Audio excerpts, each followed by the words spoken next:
வணக்கம். ஆகாஷ்வாணி புதுச்சேரி செய்திச் சுருக்கம் வாசிப்பவர் கோதை நாயகி.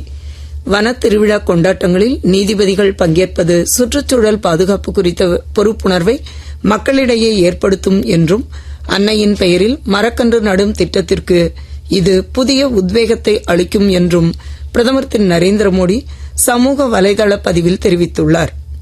மத்திய கல்வி அமைச்சர் திரு தர்மேந்திர பிரதான் கேரள மாநிலம் பாலக்காடு இந்திய தொழில்நுட்ப கல்வி நிறுவனத்தின் 7வது பட்டமளிப்பு விழாவில் நேற்று பங்கேற்று பேசுகையில் வேளாண்மையில் நவீன தொழில்நுட்பத்தின் அவசியத்தை வலியுறுத்தினார்.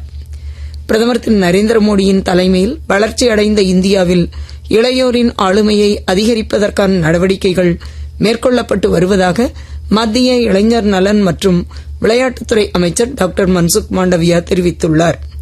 உத்தரப்பிரதேச மாநிலம் வாரணாசியில் போதைப் பழக்கத்திற்கு எதிரான இளையோர் ஆன்மீக உச்சிமாநாட்டை நேற்று தொடக்கி வைத்து பேசிய அவர், போதைப் பழக்கம் இல்லா இந்தியாவை உறுதி செய்வதில் இளையோர் முக்கிய பங்காற்றுவதாக கூறினார். இன்று சர்வதேச சதுரங்க தினம் அனுசரிக்கப்படுகிறது.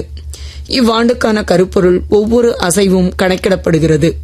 இது சதுரங்க பலகையிலும் வாழ்க்கையிலும் ஒவ்வொரு முடிவும் நமது பயணத்தை வடிவமைக்கிறது என்பதை நமக்கு நினைவூட்டுகிறது. தமிழ்நாட்டில் கால்நடை மருத்துவ படிப்புகளுக்கான ஆன்லைன் கலந்தாய்வு நாளையும், சிறப்பு பிரிவு மற்றும் 7.5% உள் ஒதுக்கீட்டுக்கான நேரடி கலந்தாய்வு நாளை மறுநாளும் துவங்குகிறது என்று தமிழ்நாடு கால்நடை மருத்துவ அறிவியல் பல்கலை அறிவித்துள்ளது. தென்னிந்திய பகுதிகளின் மேல் நிலவும் வளிமண்டல மேலடுக்கு சுழற்சி காரணமாக தமிழகத்தின் ஒரு சில இடங்களிலும், புதுச்சேரி காரைக்கால் பகுதிகளிலும் வரும் 25ஆம் தேதி வரை இடி மின்னலுடன் கூடிய லேசானது முதல் மிதமான மழை பெய்ய வாய்ப்புள்ளது என்று இந்திய வானிலை ஆய்வுத்துறை தெரிவித்துள்ளது.